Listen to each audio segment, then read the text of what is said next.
दोस्तों, एक दिन जब मैं सुबह सुबह गाय को चारा डालने के लिए उठी, तो मैंने कुछ ऐसा देखा जिसे देखकर मैं शर्म से पानी पानी हो गई। अक्सर जब भी मैं गाय को चारा डालने जाती, तो मैं इसी तरह का मंजर देखती थी। मैंने देखा कि मेरे भैया और भाभी के साथ वह सब कर रहे थे। भैया और भाभी के बीच का प्यार और आपसी समझ का बहुत सुंदर दृश्य था। उन्हें देखकर मुझे एक पल के लिए बहुत अच्छा लगा। जैसे ही भाभी की नजर मुझ पर पड़ी, तो वह मुस्कुराते हुए भैया से अलग हो गई और गाय का दूध निकालने चली गई, जबकि भैया बाहर की तरफ चले गए। मैंने सोचा कि इस समय मुझे उन्हें अकेला छोड़ देना चाहिए, इसलिए मैं घर वापस लौट आई और मन ही मन यह सोचने लगी कि मेरे पति ने तो मेरी कभी नहीं लिया है और मेरे भैया कितने रोमांटिक हैं। जैसे ही मैं घर के दरवाजे पर पहुंची और उसे बंद करने लगी, तभी पीछे से मेरे भैया आ गए और बोले, काव्या, तुम बहुत खूबसूरत हो, लेकिन तुम्हारे पति के पास तो तुम्हारे लिए वक्त ही नहीं है। अगर तुम चाहो तो मैं तुम्हारी हर इच्छा पूरी कर सकता हूं। मैंने कहा, भैया, आप यह क्या बात कर रहे हैं? ये कहते हुए मैंने दरवाजा बंद करने की कोशिश की। तभी भैया ने दरवाजा जोर से पकड़ लिया और अपनी इच्छा बताई, जिससे लड़कियों को सबसे ज्यादा तकलीफ होती है। उनकी इच्छा सुनकर मैं हैरान रह गई। फिर भैया ने दरवाजा अंदर से बंद कर दिया। मैं पूरी तरह से कांप रही थी, यह सोचते हुए कि कहीं हमें कोई देख ना ले। भैया ने कहा, डरने की जरूरत नहीं है, सब लोग खेतों में गए हैं और तुम्हारी भाभी तो गाय का दूध निकालने में व्यस्त है। सिर्फ 10 मिनट की बात है, कोई हमें डिस्टर्ब नहीं करेगा। ऐसा कहकर भैया ने अपनी उस इच्छा को पूरा किया जिसके लिए लड़कियां जल्दी से राजी नहीं होती। और यह सब मैं इस कहानी में बताने वाली हूं। नमस्ते दोस्तों, आज की इस कहानी में आपका स्वागत है। दोस्तों, मेरा नाम काव्या है और मैं एक छोटे से गांव की रहने वाली हूं। मैं एक साधारण परिवार में हुआ था। हमारे परिवार में मेरी एक बड़ी बहन और एक भाई हैं। दोनों की शादी हो चुकी है। यह कहानी उस समय की है जब मैं 20 साल की थी। मेरी बहन की शादी को 3 साल हो चुके थे और मेरी शादी को कुछ ही समय हुई थी। और जब मैं मायके आई तो घर का माहौल बहुत गमगीन था। मेरी माँ जमीन पर बैठी हुई रो रही थी।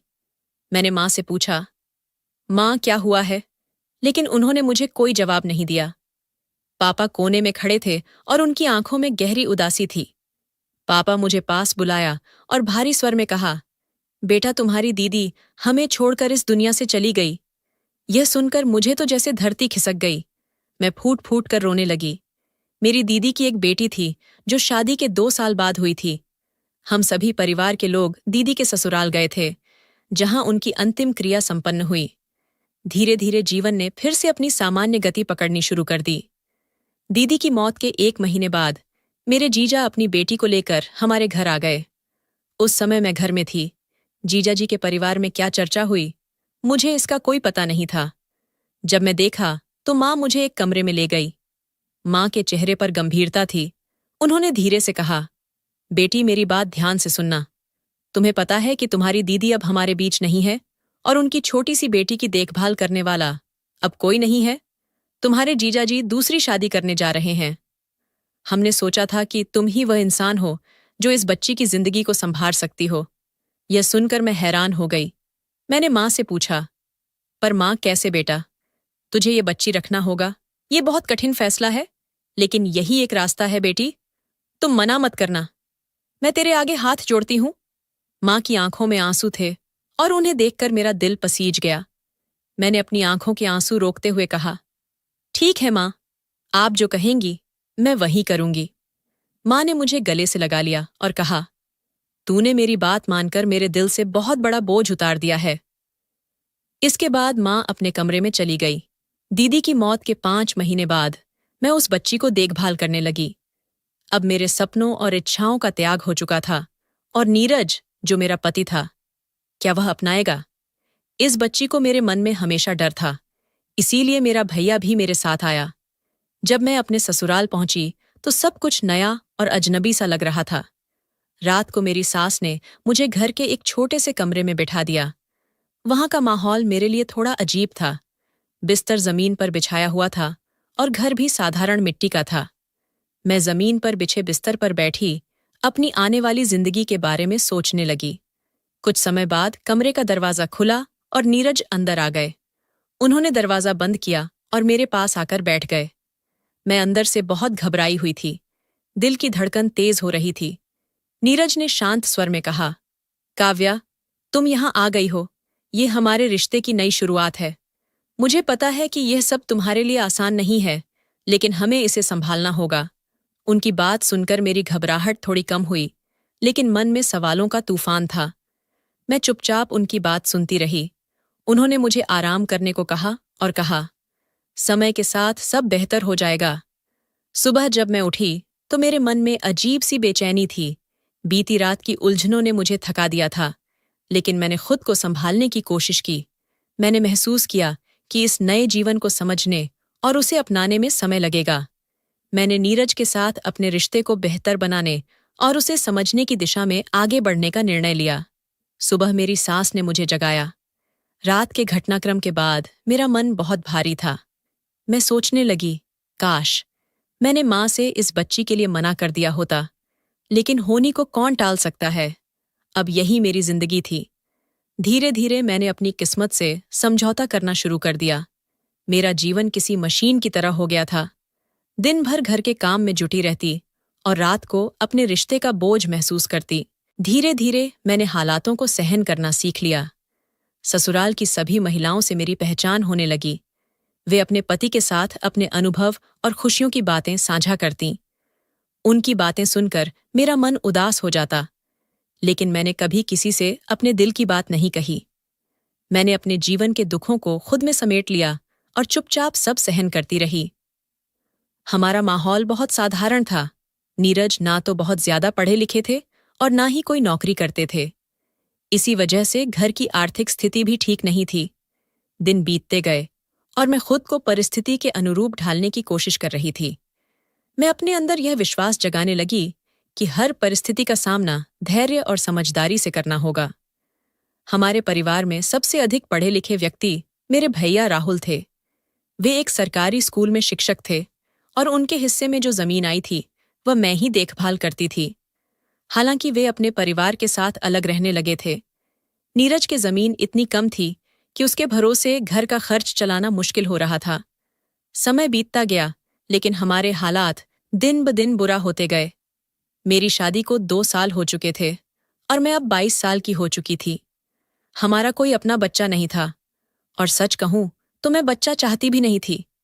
दीदी की बेटी रीना, जो अब 8 साल की हो चुकी थी, उसे संभालना ही हमारे लिए एक बड़ी जिम्मेदारी थी। रीना मुझे माँ कहकर बुलाती थी और मैं भी उसे अपनी बेटी की तरह प्यार करती थी। रीना अब किशोरावस्था में थी। उसका व्यक्तित्व और समझदारी बढ़ रही थी। वह जानती थी कि मैं उसकी असली माँ नहीं हूं, लेकिन उसने मुझे ही माँ के रूप में स्वीकार किया था। यह रिश्ता हमारे बीच एक अनमोल बंधन बन चुका था। घर के हालात दिन ब दिन बिगड़ते जा रहे थे। आमदनी के साधन सीमित थे और खर्चे लगातार बढ़ रहे थे। एक दिन जब मैं सुबह सुबह गाय को चारा डालने के लिए उठी, तो मुझे कुछ ऐसा देखने को मिला जिसने मुझे चौंका दिया।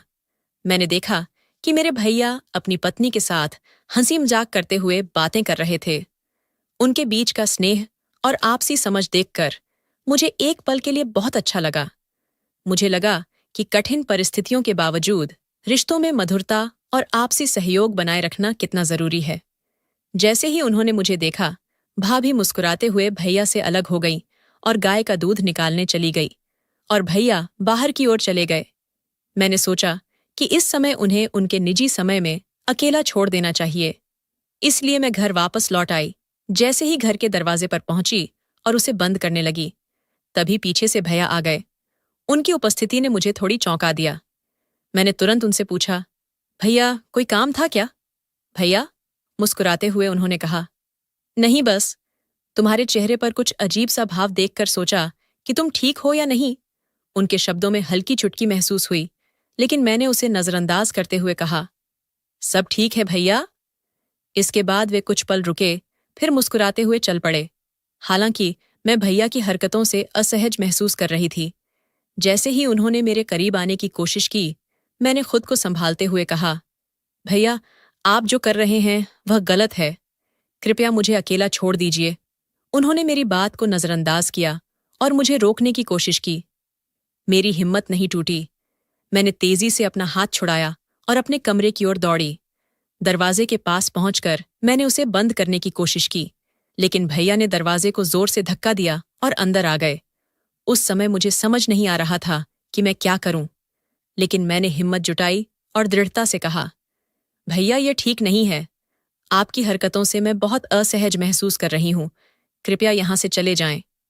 उनके चेहरे पर एक पल के लिए सोचने का भाव आया और फिर उन्होंने थोड़ा रुक कर कहा, मुझे माफ कर दो, मैं कुछ गलत करने का इरादा नहीं रखता था। इसके बाद वह तुरंत कमरे से बाहर चले गए। मैंने राहत की सांस ली और सोचा कि मुझे आगे और भी ज्यादा सतर्क रहना होगा। उस दिन के बाद से मैंने भैया से थोड़ी दूरी बना ली और घर के सभी सदस्यों के साथ ज्यादा समय बिताने लगी, ताकि ऐसी स्थिति फिर कभी ना आए। मैंने भैया से कहा, अगर आप मेरी इज्जत चाहते हैं तो तुरंत यहां से चले जाइए, वरना मैं सब कुछ अपने परिवार को बता दूंगी। लेकिन भैया पर मेरी बातों का कोई असर नहीं हुआ। वह हंसते हुए बोले, तुम जो चाहो कर सकती हो, मुझे कोई फर्क नहीं पड़ता। लेकिन तुम जानती हो काव्या, तुम बहुत खूबसूरत हो। जब से मैंने तुम्हें पहली बार देखा, तब से मैं तुमसे बहुत प्रभावित हूं। यह सुनकर मैं कुछ देर के लिए चुप हो गई। मेरे मन में कई विचार चल रहे थे। मेरे पति ने कभी मेरी तारीफ नहीं की थी, न कभी मैं मेरी भावनाओं को समझने की कोशिश की थी। भैया की बातें मुझे थोड़ी असहज कर रही थीं और मैं खुद को संभालने की कोशिश कर रही थी। मैंने उन्हें रोका, कृपया मुझे छोड़ दो, हम किसी और दिन यह सब कर लेंगे। मेरे शब्दों से भैया थोड़े चुप हो गए, लेकिन फिर भी वह नहीं रुके। उन्होंने कहा, ठीक है, मैं फिर कभी तुम्हारा इंतजार करूंगा। इस पल में मैं खुद को पूरी तरह से संभालने की कोशिश कर रही थी। मेरी पूरी कोशिश यही थी कि मैं इस स्थिति से बाहर निकल सकूं और खुद को सुरक्षित रख सकूं। मैंने बिना कुछ कहे अपने कमरे में चली गई। थोड़ी देर बाद मैंने बाहर आकर घर के पिछवाड़े की ओर जाने का मन बनाया, लेकिन तब तक भैया जा चुके थे। मैं वापस आकर नाश्ता तैयार करने लगी और रीना को स्कूल भेज दिया, लेकिन मेरा मन कहीं भी नहीं लग रहा था। भैया से हुई घटना बार बार मेरे मन में आ रही थी। जैसे जैसे दोपहर का समय करीब आ रहा था, मेरी बेचैनी और बढ़ रही थी। 1 बजे बजने में कुछ ही मिनट थे, तभी मेरी सास कमरे में आई और बोली, बहू, हम खेतों में जा रहे हैं, तुम दरवाजा बंद कर लो। मैं उठकर बाहर घर आई और सास ससुर के खेतों में जाने के बाद दरवाजा अंदर से बंद कर लिया। फिर से मैं अपने कमरे में चली गई। घर के आंगन में पहले से एक दीवार बनी हुई थी। मुझे कोई अंदाजा नहीं था कि अगर मैं वहां नहीं गई तो क्या होगा। मैं अपने कमरे में डरी डरी सी बैठी थी और खुद को कोस रही थी। सोच रही थी, काश मैं सास ससुर के साथ खेतों में चली जाती। तभी अचानक वही हुआ जिसका मुझे डर था। भैया दरवाजे पर आकर जोर जोर से खटखटाने लगे और बोले, जल्दी दरवाजा खोलो, मुझे खेतों पर भी जाना है, बच्चे भी बाहर खेल रहे हैं, कहीं ढूंढते हुए इधर ना आ जाएं। मैं गेट पर खड़ी थी और मुझे समझ नहीं आ रहा था कि अब क्या करूं। फिर उनकी आवाज आई, क्या कर रही हो, जल्दी करो मुझसे। और नहीं सहन हो रहा। उनकी बातों ने मेरी घबराहट और बढ़ा दी थी। मुझे डर था कि कहीं कोई आ ना जाए। डरते डरते मैं कमरे की तरफ बढ़ी और मेन डोर के पास जाकर खड़ी हो गई। जब मैंने दरवाजा खोला तो भैया तेजी से अंदर आए और चटाई पर जाकर लेट गए। वह बोले, देखो जल्दी करो, वरना कोई आ जाएगा। उनकी बातें सुनकर मैं बहुत घबराई हुई थी। मैं कमरे में चली गई और दरवाजा अंदर से बंद कर लिया। डोर लॉक किया और जैसे ही मुड़ी, अचानक भाई ने मुझे जोर से पकड़ लिया और चटाई से उठकर कहने लगे, देखो काव्या, तुमने ये क्या कर दिया। जब भी तुम्हारे बारे में सोचता हूं ऐसा ही कुछ होता है। अब जल्दी से मेरी घबराहट को शांत करो। मुझे ना चाहते हुए भी वह सब करना पड़ा। सब कुछ शांत हो गया और फिर वह जल्दी से कमरे से बाहर निकल गए। जाते जाते उन्होंने कहा, आज रात को जब सब सो जाएं तो मैं घर के पीछे तुम्हारा इंतजार करूंगा। मैं कमरे में लेटी रही, दीवार को देखते हुए काफी देर तक उसी अवस्था में पड़ी रही। फिर धीरे से चटाई से उठकर बाथरूम चली गई। अब मुझे ऐसा महसूस हो रहा था जैसे मेरी जिंदगी में कुछ नया सा आ गया हो। मुझे ऐसा लगने लगा था कि अब मेरी जिंदगी में खालीपन की भावना पूरी हो चुकी है और मुझे एक नया उद्देश्य मिल गया है। वापस आके मैंने किचन में जाकर दोपहर का खाना बनाना शुरू किया, क्योंकि रीना भी स्कूल से लौटने वाली थी। खाना तैयार करके मैं अपने कमरे में आकर चारपाई पर लेट गई। मेरे मन में सब घटनाएं फिर से चलने लगीं और मुझे एहसास हुआ कि मेरी जिंदगी में अब एक नया बदलाव आ चुका है। मुझे ऐसा महसूस हुआ कि अब मुझे उन पुराने ख्यालों से दूरी नहीं बनानी चाहिए और मैं फिर से वही पुराना एहसास पाना चाहती थी। इन्हीं सोच में खोई हुई थी कि तभी अचानक दरवाजे पर दस्तक हुई। मैंने हड़बड़ी में दरवाजा खोला और देखा कि रीना स्कूल से लौट आई थी। वह तेजी से अंदर आई और बोली, माँ, बहुत गर्मी है, जल्दी से पानी दे दो, बहुत प्यास लगी है। रीना जल्दी से अपने कमरे में चली गई और मैं उसे देखती रह गई। अब रीना बड़ी हो रही थी, उसके गाल गर्मी की वजह से लाल हो गए थे। मैं किचन में गई और एक गिलास पानी लेकर उसके पास आ गई। उसे पानी देते हुए मैं उसे देखती रही। अब उसकी मासूमियत और आकर्षण साफ नजर आने लगा था। मुझे उसे देखकर बहुत अच्छा लगा, लेकिन जैसे ही उसने मुझे देखा, वह बोली, क्या देख रही हो माँ? मैंने कहा, कुछ नहीं, तू जल्दी से यूनिफॉर्म बदल ले, मैं तेरे लिए खाना लगा देती हूँ। इसके बाद मैं किचन में जाकर रीना के लिए खाना परोसने लगी। तभी फिर दरवाजे पर दस्तक हुई। मैंने रीना से दरवाजा खोलने को कहा और वह दरवाजा खोलने गई। मेरे सास ससुर भी खेतों से लौट आए थे। मैंने सबके लिए खाना निकाला और हम सभी ने मिलकर दोपहर का खाना खाया। खाना खाने के बाद हम सभी अपने अपने कमरे में आराम करने लगे। रीना और मैं एक ही कमरे में सोते थे। जब नीरज घर पर होते थे तब रीना अपनी दादी के पास सोती थी, लेकिन जब से नीरज गुजरात गए थे तब से रीना मेरे पास ही सोने लगी थी। वह मेरे पास आकर चारपाई पर लेट जाती थी और मैं उसके बालों को सहलाने लगता था। कब मुझे नींद आ गई, मुझे पता ही नहीं चला। शाम के 5 बजे मेरी सास ने मुझे उठाया, क्योंकि वह फिर से खेतों पर जाने की तैयारी कर रही थी। मैं उठकर सबके लिए चाय बनाने लगी। जब चाय लेकर मैं अपने सास ससुर के पास गई तो मेरी सास ने मुझसे कहा, बेटा, तुम अपनी भैया को भी चाय देना, उसकी घरवाली तो अपने मायके गई हुई है, पता नहीं उसने कुछ खाया भी होगा या नहीं। मैंने कहा, माँ जी, चाय तो खत्म हो गई। इस पर मेरी सास बोली, तो क्या हुआ बेटी, चाय पीकर फिर से बना देना। मैंने कहा, ठीक है। माँ जी जब सास के साथ ससुर खेतों पर जाने लगे तो रीना भी उनके साथ चली गई। मैंने उसे रोकने की बहुत कोशिश की, लेकिन वह उनके साथ जाने की जिद करने लगी। सभी के चले जाने के बाद मैं फिर से सोचने लगी कि अब मुझे क्या करना चाहिए। अगर मैं चाय लेकर जाती हूँ तो भैया यही समझेंगे कि मैं जानबूझकर उनके पास आ रही हूँ। फिर मैंने सोचा कि चाय मैं उसे गेट के बाहर ही दे दूंगी। ये सोचकर मैं किचन की ओर जाने लगी, लेकिन तभी गेट पर किसी ने दस्तक दी। मुझे यह नहीं पता था कि बाहर भैया हो सकते हैं। जैसे ही मैंने गेट खोला, मेरी धड़कन तेज हो गई। सच में बाहर भैया ही खड़े थे। वह कहने लगे, माँ, कहकर गई थी, मैं जाकर चाय पी लूं।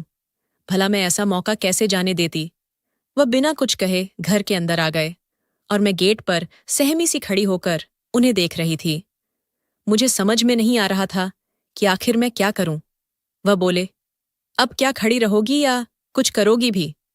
फिर थोड़ी देर बाद उन्होंने कहा, अब तुम्हें रात को आने की कोई जरूरत नहीं है, क्योंकि जिस काम के लिए मैं तुम्हें रात को बुलाने वाला था वह मैं अभी निपटा कर जाऊंगा। पता नहीं रात को मौका मिलेगा या नहीं। ऐसा कहकर उन्होंने मेरे कान में धीरे से एक बात कही, जिसे सुनकर मेरे होश उड़ गए। आज भैया अपनी वह इच्छा पूरी करने वाले थे जिससे लड़कियों को सबसे ज्यादा तकलीफ होती है, जिसके लिए वे जल्दी राजी नहीं होती। मैंने भैया को साफ साफ मना कर दिया, लेकिन वह नहीं माने। कहने लगे, जब से मैंने तुझे पहली बार देखा था तब से मेरे मन में इस इच्छा को पूरा करने की ख्वाहिश थी। आज मौका मिला है तो मैं इसे हाथ से जाने नहीं देना चाहती थी। भैया की जिद के आगे मेरी कोई बात नहीं चली। थोड़ी देर के लिए कमरे में तूफान सा उठा और फिर सब कुछ सामान्य हो गया। जब भैया बाहर जाने के लिए उठे तो मैंने गेट खोला और वे बाहर निकल गए। फिर मैं अपने कमरे में चारपाई पर लेट गई। आज मैं पूरी तरह से संतुष्ट थी। मेरी सारी इच्छाएं पूरी हो गई थीं और मुझे ऐसा महसूस हो रहा था जैसे मेरे अंदर कुछ नया आ गया हो, या फिर यूं कहे कि मुझे आज पूरा सुकून मिल चुका था। तो दोस्तों, आपको ये कहानी कैसी लगी? कमेंट करके जरूर बताएं। अगर आपको ये कहानी पसंद आई हो तो इसे लाइक करें और अपने दोस्तों के साथ शेयर करें। आगे भी ऐसी ही रोमांचक कहानियों के लिए हमारे चैनल को सब्सक्राइब करें और बेल आइकन दबाना ना भूलें, ताकि आप हमारी कोई भी कहानी मिस ना करें। धन्यवाद।